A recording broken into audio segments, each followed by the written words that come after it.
الحمد لله نحمده ونستعينه ونستغفره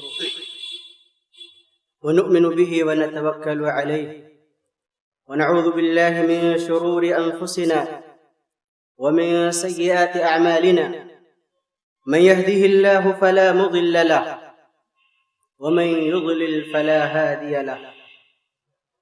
وأشهد أن لا إله إلا الله وحده لا شريك له وأشهد أن محمدًا عبده ورسوله. أما بعد،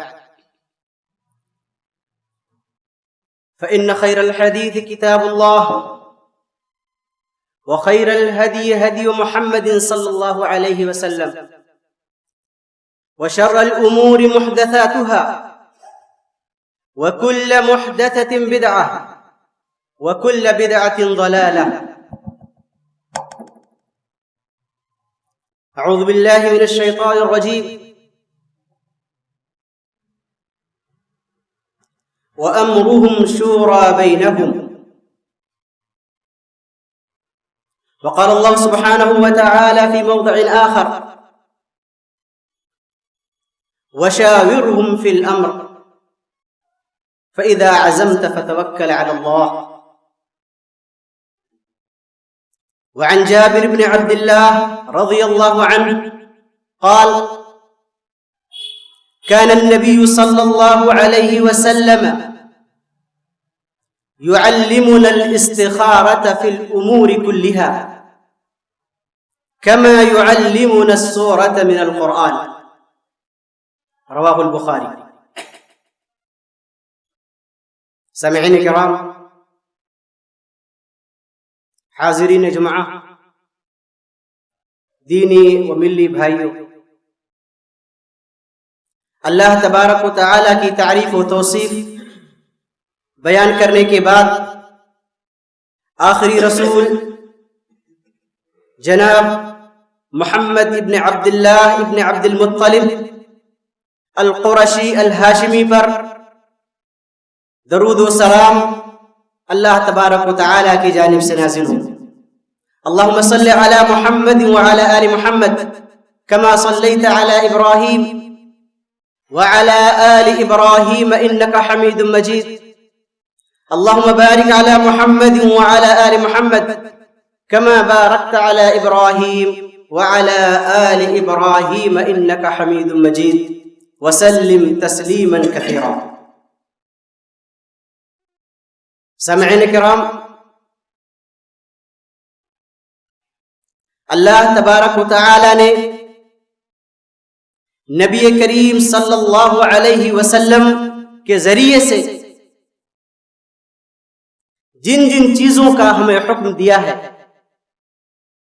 جن جن عبادات کا ہمیں حکم دیا ہے، ان میں ایک سب سے اہم عبادت نماز ہے. اور فرض نماز کے علاوہ کچھ نمازیں ایسی بھی ہیں جنہیں سنن اور نوافل میں شمار کیا جاتا ہے، جن کا نبی کریم صلی اللہ علیہ وسلم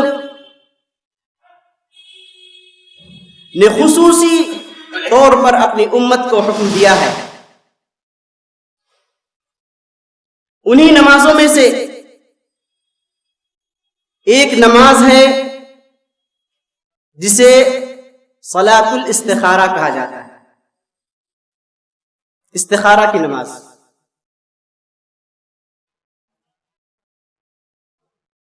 یہ نماز بڑی فضیلت والی نماز ہے. اس نماز کے بارے میں اور اس میں پڑھی جانے والی دعا کے بارے میں نبی کریم صلی اللہ علیہ وسلم نے اپنی امت کو خصوصی طور پر تعلیم دی ہے. لیکن اس نماز کی اہمیت، فضیلت اور ضرورت کے باوجود اگر ہم اپنے ارد و گرد کا جائزہ لیں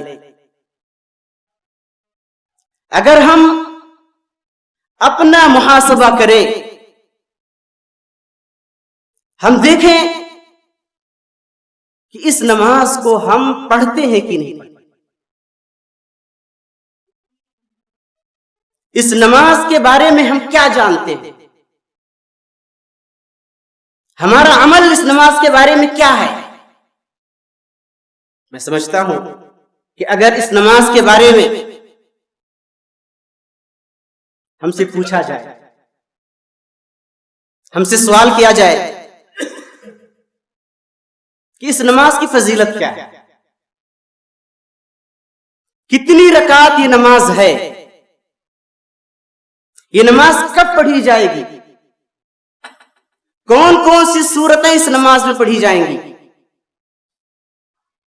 اور اس نماز کی فضیلت کیا ہے، یہ علم کے اعتبار سے۔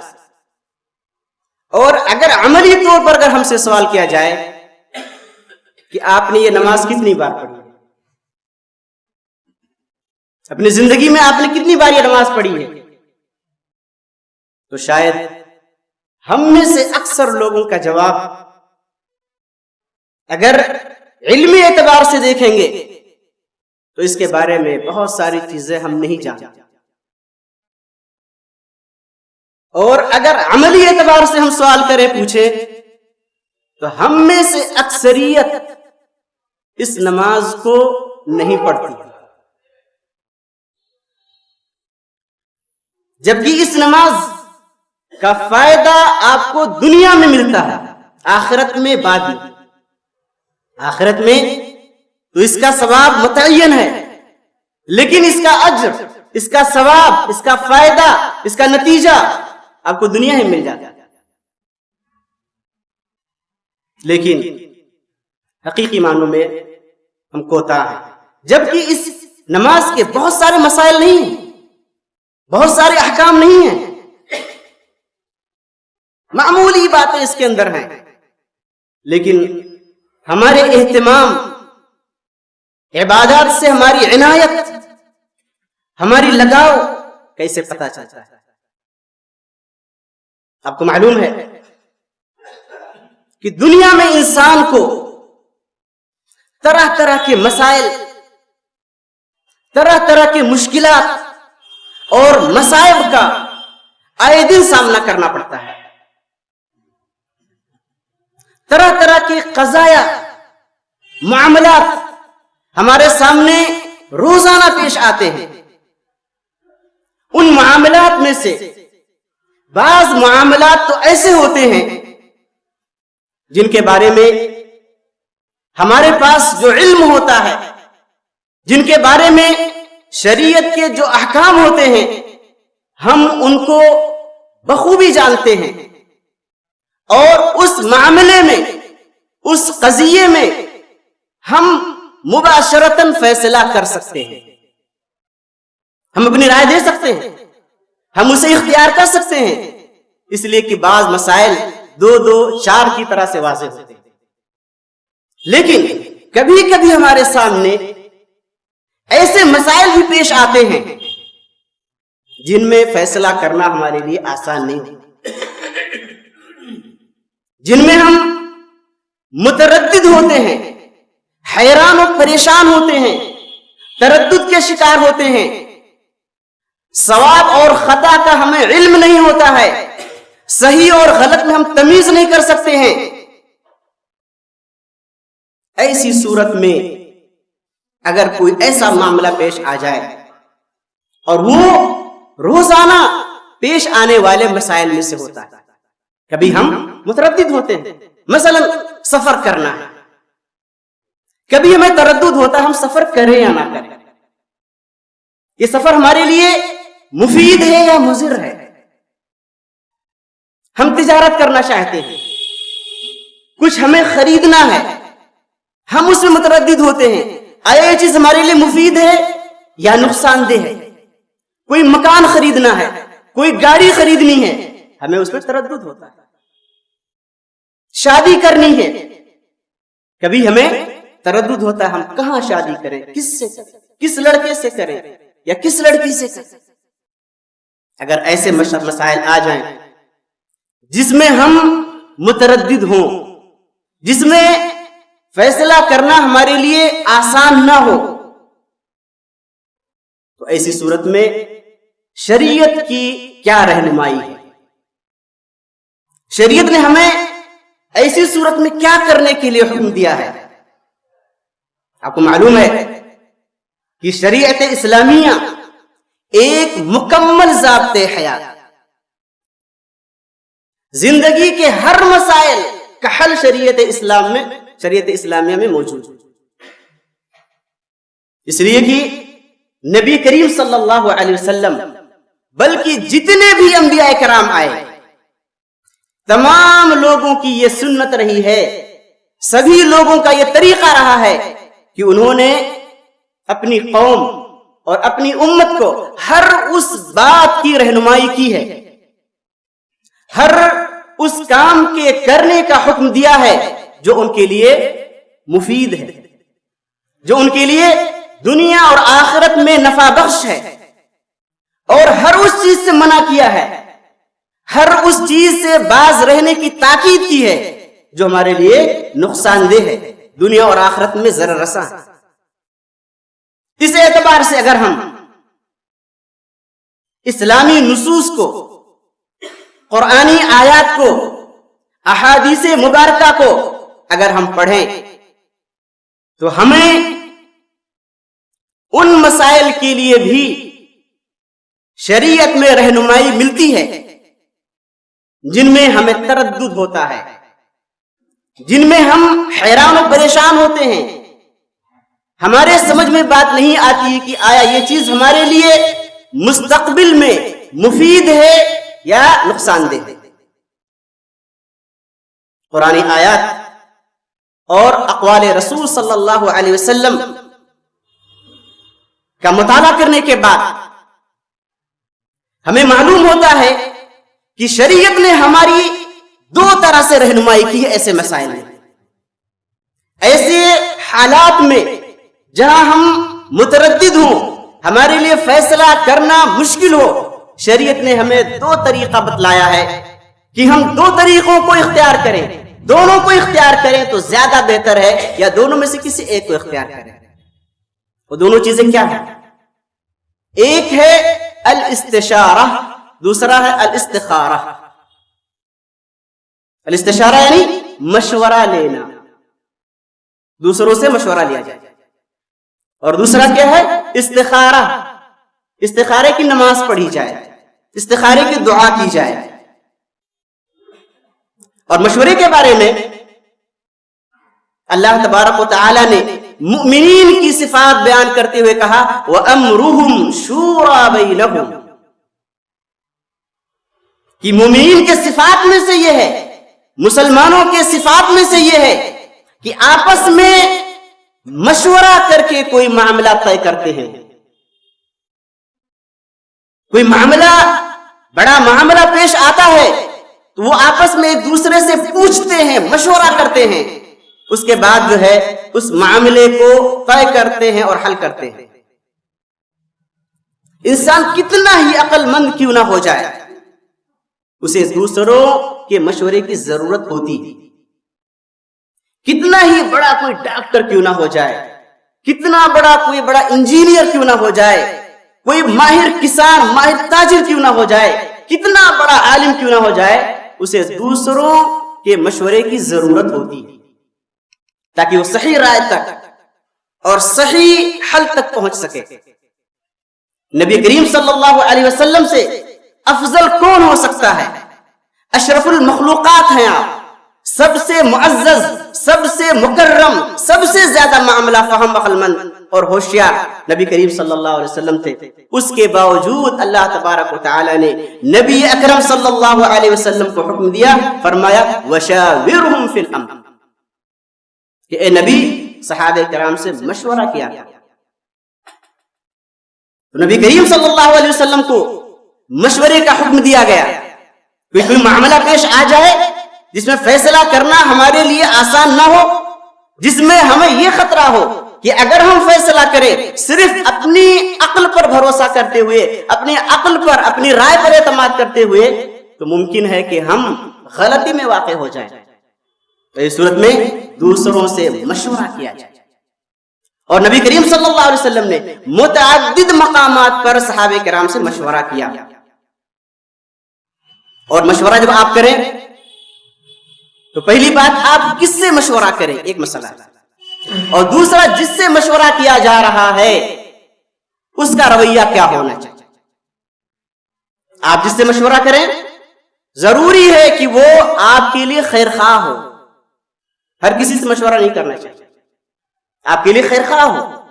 اور جس قضیے میں، جس معاملے میں، جس مسئلے میں آپ مشورہ کرنا چاہتے ہیں اس کے بارے میں اسے علم ہو، تب آپ اس سے مشورہ کیجیے. اور جس سے مشورہ کیا جا رہا ہے اس کی ذمہ داری ہے کہ وہ صحیح مشورہ دے، مشورہ دینے میں آپ کا خیر خواہ ہو. اس لیے کہا جاتا ہے المستشار مؤتمن، اس کی ذمہ داری ہے وہ صحیح آپ کو مشورہ دے.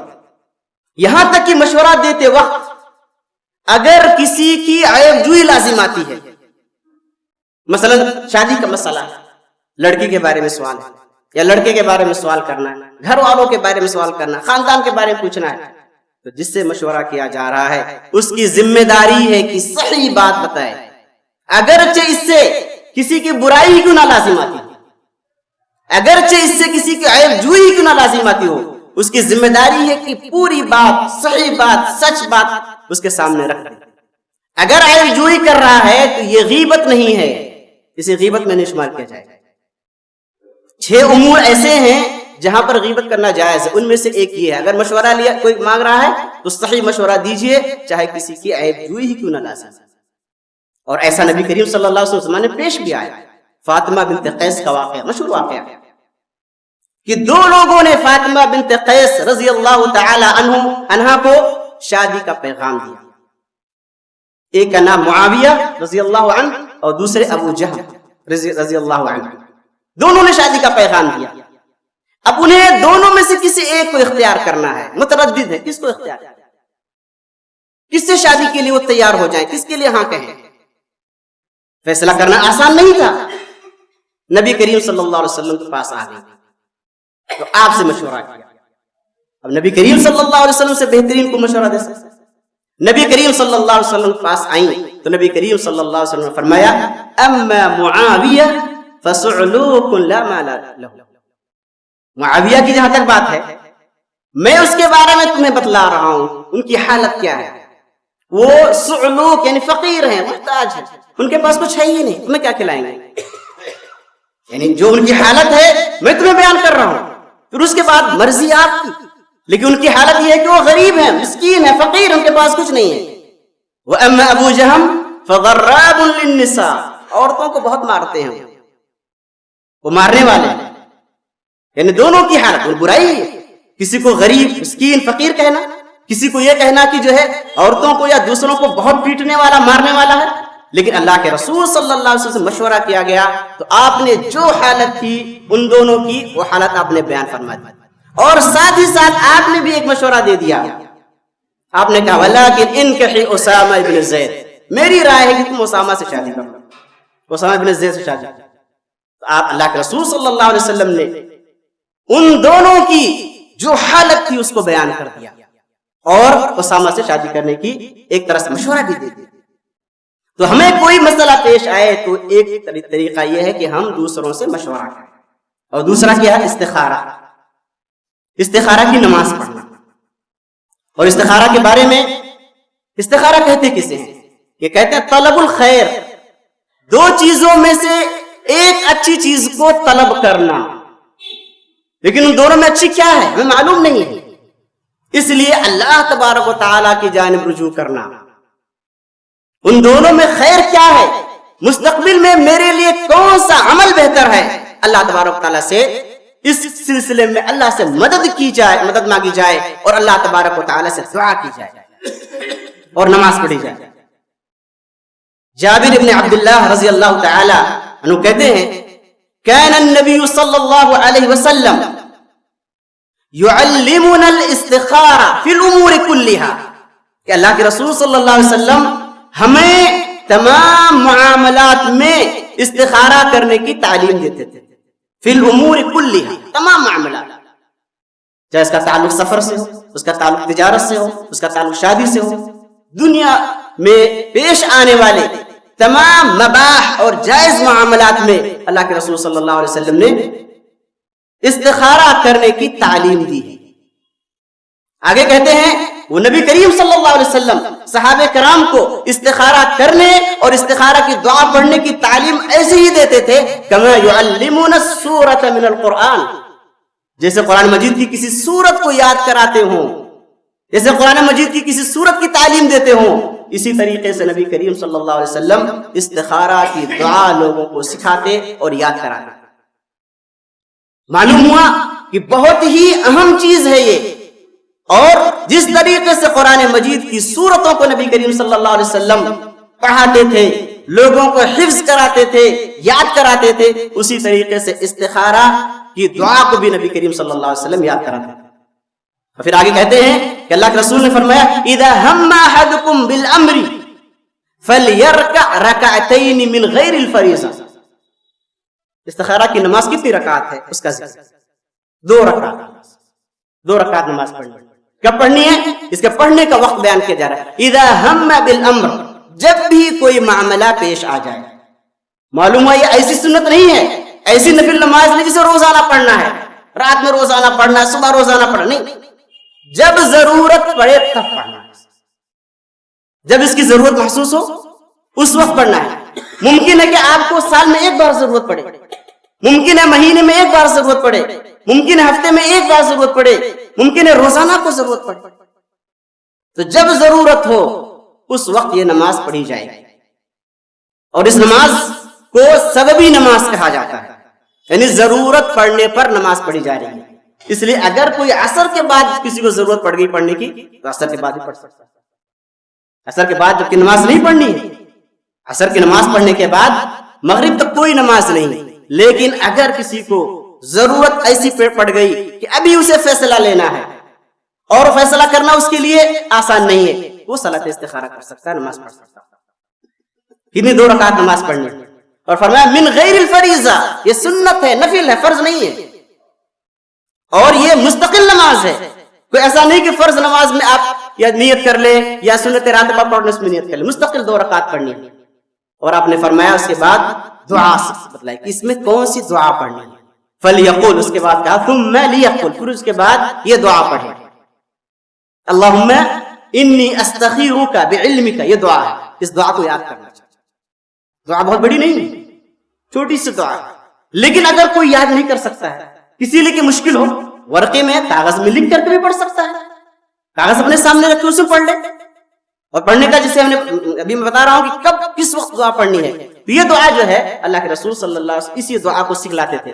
آپ نے کہا اللہم انی استخیرک بعلمک واستقدرک بقدرتک واسألک من فضلک العظیم، اللہم انت تقدر ولا اقدر، انت تعلم ولا اعلم، انت علام الغیوب، اللہم ان كنت تعلم ان هذا الامر خیر لی فی دینی ومعاشی وعاقبت امری فیسره لی ثم بارک لی فیہ، وان كنت تعلم ان هذا الامر شر لی فی دینی ومعاشی وعاقبت امری فاصرفه عنی واصرفنی عنہ واقدر لی الخیر حیث کان ثم رضنی بہ۔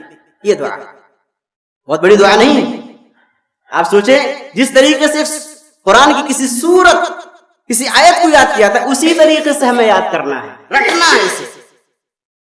اتنی اہم دعا ہے اور اتنی ضروری ہے، اور اس کا فائدہ دنیا میں ہمیں فوراً نظر آنے والا ہے۔ کہہ رہے اس دعا کو آپ یاد کیجئے، رکھیے اور اس کے بعد پڑھیے۔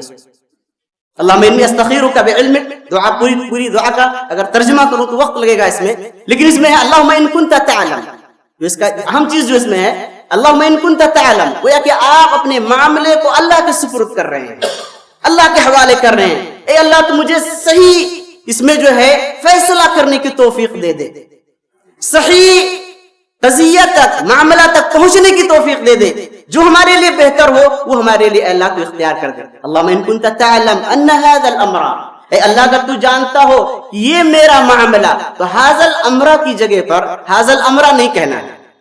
آپ کو جو ضرورت ہے اس ضرورت کو ذکر کرنا ہے. هذا الامر نہیں کہنا ہے. اس کی جگہ کیا کہنا ہے آپ کو؟ وہ جو حاجت آپ کو ہے، جیسے سفر کرنا ہے. اللہ اگر میرا یہ سفر کرنا، میری یہ فلاں سے شادی کرنی، میرا یہ سامان خریدنا، یہ مکان، یہ چیز خریدنی اگر میرے لیے بہتر ہو. اللہم ان کنت تعلم ان هذا الامر خیر لی فی دینی، میرے دین کے اعتبار سے، میرے معاش کے اعتبار سے، وعاقبت امری، اور میری آخرت کے اعتبار سے. یعنی تینوں چیزوں کو اس میں رہا ہے. دنیاوی اعتبار سے بھی بہتر ہو میرے لیے، اخروی اعتبار سے بھی بہتر ہو، اور میری معیشت کے اعتبار سے بھی بہتر ہو. لیکن مقدم کس کو کیا ہے؟ فی دینی، پہلی مقدم دین کو کرنا ہے. ہمارے دین کے لیے اگر بہتر ہو فیسرہ لی، تو اللہ اس معاملے کو میرے لیے میسر کر دے، آسان کر دے. وقت ثم بارک لی فی، اتنا ہی نہیں کہ آسان کر دے، پھر اللہ تعالیٰ اس میں برکت بھی عطا فرما. وَإِن كُنْتَ تَعْلَمَ أَنَّ هَذَا الْأَمْرَ شَرٌّ لِّي، اے اللہ اگر تو جانتا ہے میرا یہ کام کرنا برا ہے میرے دین کے لیے، میرے دنیا کے لیے، میری معیشت کے لیے، تو اے اللہ فاصرف عنی واصرف عنہ، تو اے اللہ اس کو مجھ سے دور کر دے اور مجھے اس سے دور کر دے. وقدر لی الخیر، اور میرے لیے خیر کو مقدر کر دے جہاں کہیں بھی ہو، اور پھر مجھے اس پر راضی بھی کر دے. اس دعا کو پڑھنا چاہیے، اس دعا کو یاد کرنی چاہیے. اور ایک بات اور بتاؤں اس کے بارے میں کہ صلاۃ استخارہ کے بارے میں بعض لوگ یہ سمجھتے ہیں کہ یہ صلاۃ استخارہ، اس نماز کو پڑھنے کے بعد سونا چاہیے، لیٹنا چاہیے. خواب میں آپ کو پتا چلے گا کہ آپ کون سا کام کریں. ممکن ہے کہ آپ کو خواب میں پتا چل جائے، لیکن ایسی کوئی شریعت میں کوئی نص، کوئی حدیث نہیں ہے کہ آپ جو ہے صلاۃ استخارہ کے بعد لیٹ جائیں، سو جائیں، خواب میں وہ چیز آپ کو بتائی جائے کہ کیا چیز آپ کے لیے بہتر ہے.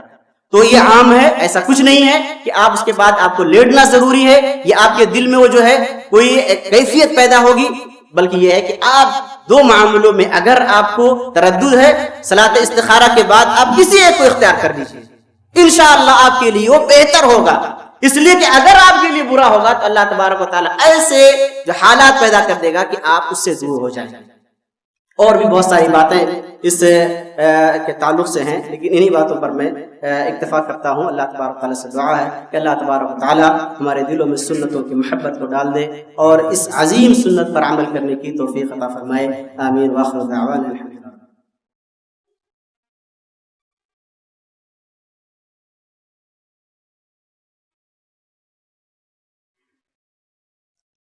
الحمد للہ رب العالمین، وصلاة اللہ وسلامہ وبرکاتہ علی نبینا محمد وعلى آلہ وصحبہ اجمعین ومن تبعهم بإحسان الى یوم الدین. اما بعد، ایک مسئلہ اور ہے، مختصر میں بیان کروں گا کہ اگر ضرورت پڑے کسی ایک قضیہ کے لیے، کسی ایک ہی مسئلے کے لیے آپ ایک سے زائد بار بھی صلاۃ استخارہ پڑھ سکتے ہیں.